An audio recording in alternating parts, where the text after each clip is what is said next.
Okay, so today, only 30 minutes that I'll present, and from what I understand, we've been talking about the Lean Canvas, right, the Lean Startup concept, and today we'll cover one box of those boxes, and that's the unique value proposition. If you're not here, or this is just a review, I won't go over the different boxes, and am I in someone's way, by the way? Should I stand to the side? This way? This way? Well, actually, I need to push next, though. Do you want me to push next? Oh, is this mouse on? No, it's not. No, it's not. Would you? Just push the... Okay. I just wanted to get out of the way so everybody can see the screen. So what we'll be talking about today is the box right in the middle. It's called Unique Value Proposition. Okay, next, please. All right, so the concept of unique value proposition and a second box called Unfair Advantage, which we'll not talk about today, really... Okay, next. What makes you stand out as a business owner, right? So if you're familiar with the concept of a Lean Canvas, what you're trying to do is to establish different or identify different target audiences, identify what their problems are, what the solutions are, and then in these two scenarios or these two boxes, what you're trying to say is why do you stand out? What makes you a good option or a good option for that particular customer, right? Next. So I'll start out by defining, or actually I'll borrow someone else's definition of what the unique value proposition is, and that's a single, clear, compelling message that states why you're different and why you're worth buying. Okay? That makes sense, right? So why you stand out, right? And it has to be concise and has to be relevant to what the customer is familiar with. Okay, so let me ask you this. What is the primary reason that you are different or worth buying? Go ahead. This is harder than it looks, actually. I can? I should stop animations, that way I don't have to... Okay. Sorry, by the way. Okay, so in order to answer that question for your own business or for your own target audience that you're interested in, you have to ask two questions. What is the value that you're providing? So if you have a product or service, what is that value that you're delivering to the customer, right? The second thing is, what is the customer's need or problem, right? So how does your product, your service satisfies or solves a problem or a question that your customer already has? Does that make sense? I thought so. Okay, so to put this in perspective, or from the perspective of the Lean Canvas, and if you're not familiar with the Lean Canvas, or if this is your first time here, I think there might be handouts in the back, or I'll actually include a link in that there's no, okay, so I'll include a link towards the end of the presentation where you can get your own Lean Canvas and you can fill it out, and I'll provide some tips in the end also. So as I mentioned, there are different boxes in that Lean Canvas diagram, and there's two important boxes. One is called solution, where you identify what service or what solutions that you provide, and the second one is a problem, right? So you identify a specific problem or need that a particular customer has. And then the last piece that fits into the unique value proposition is the customer segment. So one thing that's really critical about a Lean Canvas is to identify one particular target audience and create that Lean Canvas for. So you're identifying a problem, a solution for specific one profile of your audience. You may have different target audiences, but you have to pick one and figure out what their problems are, how you can provide solutions to that particular problem, right? So in order to craft or create a unique value proposition statement, you have to think about who it is that you're serving, what it is that you're providing, and why you're providing it. Okay? There's a concept also as you're thinking about the value that you're providing, and that concept is called finished benefit story. Sorry, finished story benefit. And we're all familiar, the basics of marketing something, you say, okay, well, my product or my service provides a feature, right? But then oftentimes you're told, well, don't highlight your features, highlight the benefits that you're providing, right?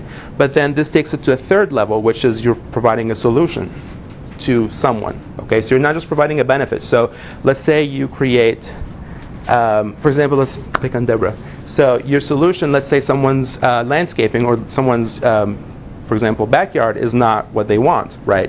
Well, so the benefit that they're doing, that you're providing, is you're providing solutions for them to take care of that, to provide a nice looking area, right? So that's a benefit, right? But the solution that you're providing is not necessarily just a clean backyard or a well organized or a beautiful backyard. It's providing a peaceful environment for them, or somewhere that they can enjoy their home, right? So that's really the finished benefit story, is what can they accomplish by the benefit that you're providing to them.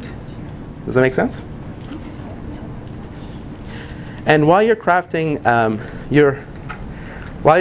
that message, you can think about how you can incorporate visuals into that, how you can include bullet points into that. So we'll get more a little bit into details as I go through some examples of unique value propositions of other companies.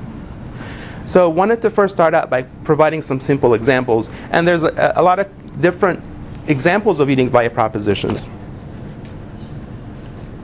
And this slide may look familiar. So your unique value proposition could be a new need. So before cell phones came out, there was really no need for cell phones. But once they started to come out and they start to become smaller and more friendly to use, then there's all of a sudden need for that. So your company or your product can provide a new need for something.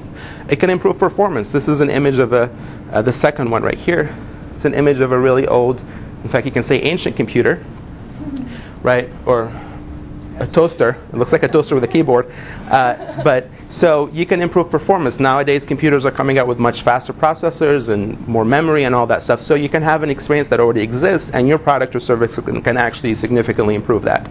I like to talk about Apple. And one of the key things that they provide obviously a lot of different values, but one key thing that they provide is design. Most of all their products are really beautiful, they're user-friendly, and so on. In fact, actually, this week I came across an article where I think it was the lead designer for Apple who was involved in the iPhone way before it came out, and he was saying on multiple occasions they were ready to scrap the whole idea because it wasn't great.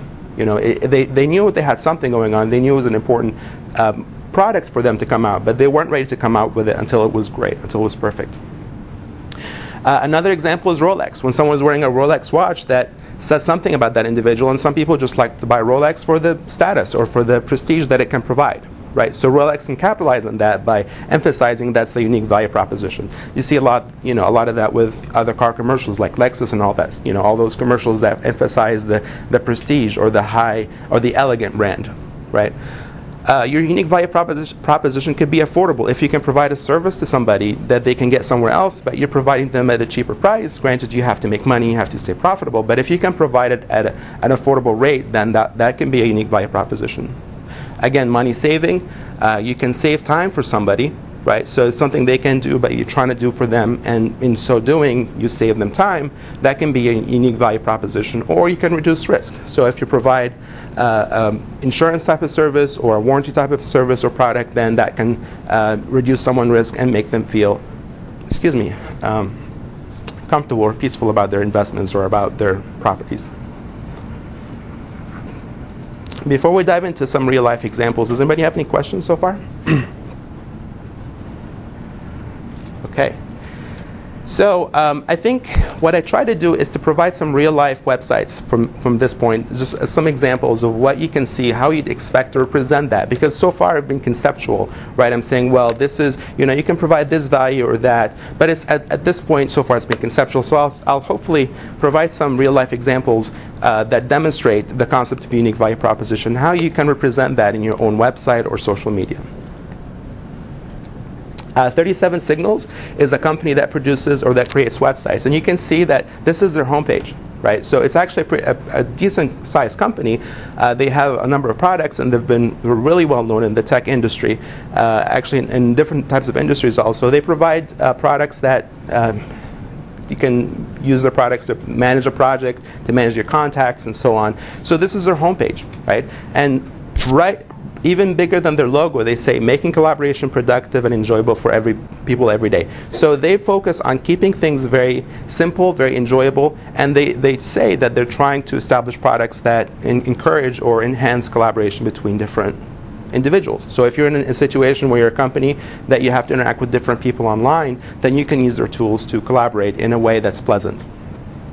And of course, they highlight their 3 products, which is Basecamp, which is something that I personally use, HighRise and Campfire. But so it's very simple and it's very to the point. And actually, on the real site, when you hover over one of these options, oops, shouldn't have seen that yet. When you hover over one of these boxes, a button that says Learn More that provides an additional unique value proposition for that specific product or for that specific line of product. Evernote, I'm sure you've heard me once or twice talk about Evernote. And Danny's excited. So again, this is their homepage, right? So Evernote is a big, it's a large. I mean,